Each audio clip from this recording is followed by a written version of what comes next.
أرسلناك إلا رحمة للعالمين۔ السلام علیکم ورحمۃ اللہ وبرکاتہ۔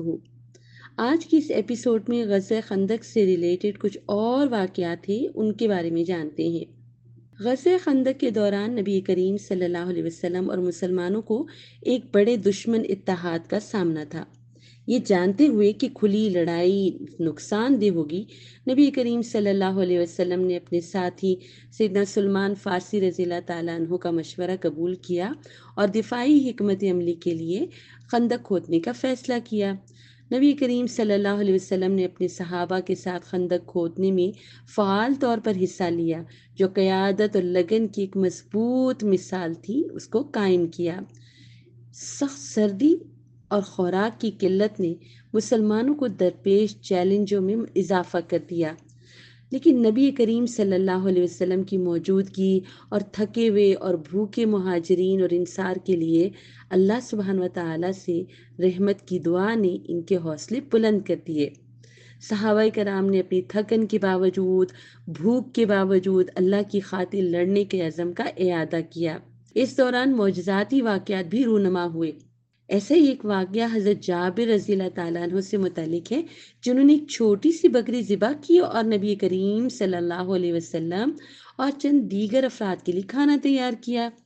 نبی کریم صلی اللہ علیہ وسلم کی دعا اور کھانے میں مبارک تھوک، رسول کریم صلی اللہ علیہ وسلم کا دہن سے تھوک مبارک ڈالنے کی برکت سے کھانے کی کم مقدار زیادہ ہو گئی، جس سے ہزاروں لوگوں نے سیر ہو کر کھانا کھایا۔ ایک اور واقعہ اس وقت پیش آیا جب پیارے نبی صلی اللہ علیہ وسلم نے کلہاڑی سے ایک چٹان پر ضرب لگائی۔ ہر ضرب کے ساتھ آپ نے شام، فارس اور یمن، جو اس وقت بہت بڑی امپائرز تھیں، ان کے مستقبل کے بارے میں پیشن گوئیاں کی کہ مسلمان وہاں پر فتح حاصل کریں گے، اور یہ پیشن گوئیاں بعد میں سیدنا عمر رضی اللہ تعالیٰ عنہ کے دور خلافت میں اور بعد کی مسلم سلطنتوں کے دوران درست ثابت ہوئیں۔ یہ معجزات اسلام کی سچائی تھی اور یہ اس کی نشانیاں تھیں، اور انہوں نے جب یہ صحابہ کرام نے جب یہ بات سنی تو ان کے ایمان اور بڑھ گئے۔ اللہ سبحانہ و تعالیٰ نے ان کے ایمان کو تقویت بخشی۔ انہوں نے یہ ظاہر کیا کہ جب ہم اللہ سے مخلص دعا کرتے ہیں اور اللہ پر بھروسہ کرتے ہیں تو ناممکن سے ہر چیز کو ممکن بنایا جا سکتا ہے۔ غزوہ خندق نے نبی کریم صلی اللہ علیہ وسلم کی حکمت عملی کی ذہانت، صحابہ کے عزم اور ان پر نازل ہونے والی الہی مدد کو ظاہر کیا۔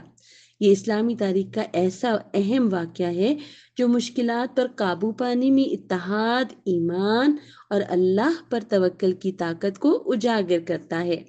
غزوہ خندق کے دوران مسلمانوں نے دفاع کے لیے خندقیں کھودنے میں جتنی تیزی سے، تندہی سے اور محنت سے کام کیا، اس کے بالکل اپوزٹ منافقین نے سستی دکھائی اور محنتی صحابہ کا مذاق اڑایا۔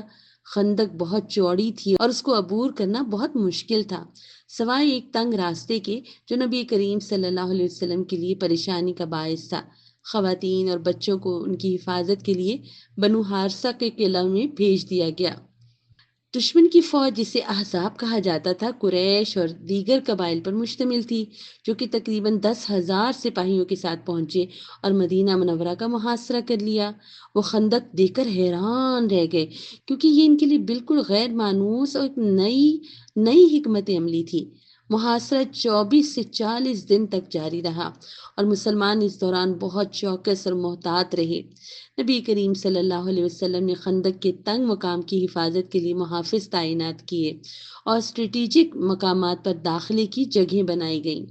مسلم تیر اندازوں نے دشمنوں کے گھڑ سواروں کو نشانہ بنایا، ان کے گھوڑوں کو زخمی کیا۔ مسلمان باری باری پہرا دیتے رہے، رات کو خندق کی گشت کرتے ہوئے اللہ اکبر کا نعرہ لگاتے تاکہ دوسری طرف ایک بڑے گروہ کا تاثر پیدا ہو کہ بہت سے لوگ ہیں۔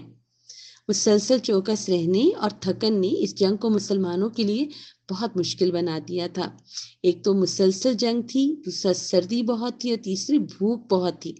سعد بن ابی وقاص نے ایک رات پیارے نبی صلی اللہ علیہ وسلم کو ان کی ذمہ داریوں سے سبکدوش کیا تاکہ آپ صلی اللہ علیہ وسلم آرام کر سکیں۔ بنو قریظہ کہ قبیلے کے بدلتے ہوئے اتحاد نے مسلمانوں میں خوف پیدا کیا اور صورتحال کو مزید پیچیدہ بنا دیا۔ مجموعی طور پر غزوہ خندق نے ایک مضبوط دشمن کے سامنے مسلمانوں کے اتحاد، عزم اور لچک کا مظاہرہ کیا۔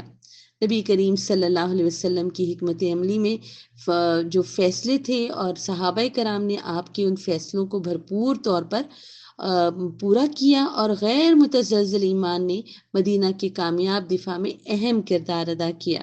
اور جب سب اکٹھے ہو جائیں اور اللہ کے دین کے لیے جان بھی پیش کرنی پڑے، بھوک کو سہنا پڑے، سختی کو سہنا پڑے، لیکن جب قائم رہتے ہیں تو اللہ کی مدد آتی ہے۔ اور پھر اس جنگ میں مسلمان کامیاب ہو گئے اور دشمن ناکام ہوا اور وہ واپس چلا گیا۔ آج کے اس سیشن کے اختتام پر ہم پہنچ گئے۔ انشاءاللہ اگلے ایپیسوڈ میں ملیں گے، اور کچھ اور واقعات بھی ہیں غزوہ خندق میں، وہ انشاءاللہ ہم اگلی ایپیسوڈ میں سنیں گے۔ جزاک اللہ خیرا کثیرا۔ پلیز ہمارے چینل ذوالنورین کو لائک اور سبسکرائب کریں۔ السلام علیکم ورحمۃ اللہ وبرکاتہ۔ أرسلناك إلا رحمة للعالمين. Salah Tracker to keep you on track to success, a perfect gift for you and your loved ones.